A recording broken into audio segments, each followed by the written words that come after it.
Okay guys, so come on in, take a seat. Let's talk about estrogen dominance. I have been getting so many questions about estrogen dominance since I first mentioned it in my first video about how I'm shrinking my fibroids naturally, and I thought it was very important to do a separate video to address this specifically because this in fact was one of the conditions that contributed to my fibroids, so you know we got to talk about it. So today we're going to be talking about what it is, the signs and symptoms of it, why it happens in the first place, and what's causing it, and some ways to help manage it naturally. Guys, welcome back to my channel. I am Glam Crazy. If you are new here, hey girl, hey, and to my subbies, you know I love y'all. Thank you so much for continuing to support this journey. Let's get into this topic. First things first, I am not a medical professional, okay? I'm just good at what I'm good at. Research. I ain't gonna lie to you. I ain't gonna steer you wrong, but I ain't no doctor. All right. Okay, so what is estrogen dominance? Estrogen dominance is a condition where you have increased estrogen levels compared to your other sex hormones, namely progesterone, okay? It's important for me to mention that you can have estrogen dominance even if your estrogen levels are not out of range per se. They can be in normal range, but higher than progesterone, and that can create an estrogen dominant state. The two should be balanced in order to create harmony and keep things working properly. And you can get labs done to confirm these findings, okay? So let's talk symptoms for a second. How do you know you have this besides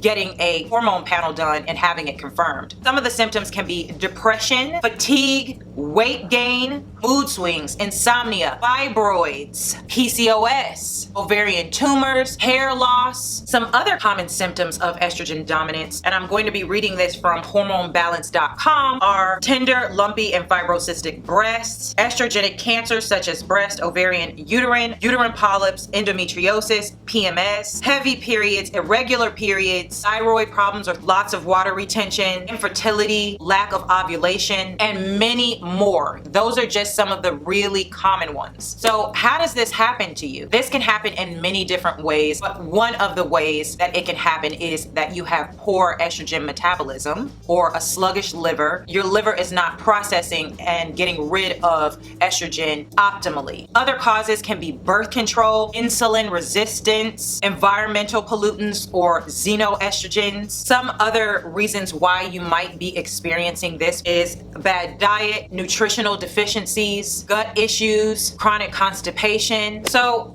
how do you combat this condition? For me, it took a combination of many things, most of which I have talked about here on this channel in most of my other videos. If you haven't watched my video already about my diet, I just released that video. Go over and watch that for some examples on what I'm eating that has helped me to balance my own estrogen dominant state. But number one, your diet. You need to change your diet. You're gonna want to have a healthy, balanced diet, one that is fiber rich, full of green, leafy, cruciferous vegetables. I talk about this a lot, and I talk about it a lot because these types of vegetables, kale, broccoli, Brussels sprouts, spinach, cabbage, cauliflower, those types of things, those help with estrogen metabolism, okay? That's going to help your liver to process and get rid of excess estrogen. Very important, and one of the best natural ways to help your body out in this state. You're going to want to drink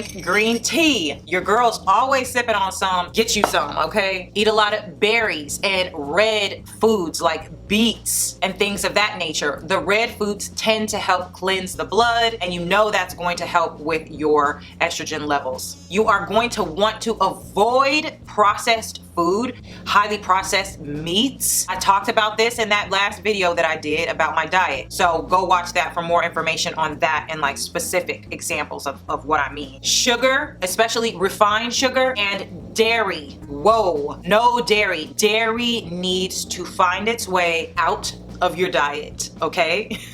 You could give it the boot, all right? You don't need her. And lastly, supplements, of course. You're going to want to take some supplements that are going to help the body boost your liver metabolism. There are quite a few supplements that you can take. Obviously, I'm going to mention that you check out My Happy Flow, but there are also ingredients that you're going to want to look for are DIM or DIM. Look that up or talk to your doctor about that one. Also, calcium D-glucarate, also sulforaphane. I never know if I'm saying that right. I will have all of the information you need and articles to read down in the description bar below as well, so don't worry. Okay, so those are supplements, but I also wanted to mention to you some vitamins and other natural herbs that you can take to help with this process. B vitamins are very important for liver detoxification as well. Milk thistle, dandelion, chicory, burdock, those are some natural things that you can take to help with your liver processes as well. You guys are the greatest, so I know some of you are going to throw some recommendations in that comment section, especially if you are a medical practitioner of any sort. Throw your recommendations for estrogen dominance in the comments below. I really hope that this quick video was helpful for you guys. As always, get down in those comments below. Let me know your experience with estrogen dominance. Mine has been quite a rough one, to say the least. And of course, make sure that you thumbs this video up, subscribe to my channel if you haven't already. There is so much good content coming. Again, down in that description bar is a wealth of information. Always check that out. Also, go over and check out some of my other videos. They are going to be on the screen somewhere over here, over there. Check those out. Thank you so much for watching this video and continuing to support this journey that I am on. I hope that you guys are doing well, and I look forward to seeing you in another video. Until next time, you guys, I love you.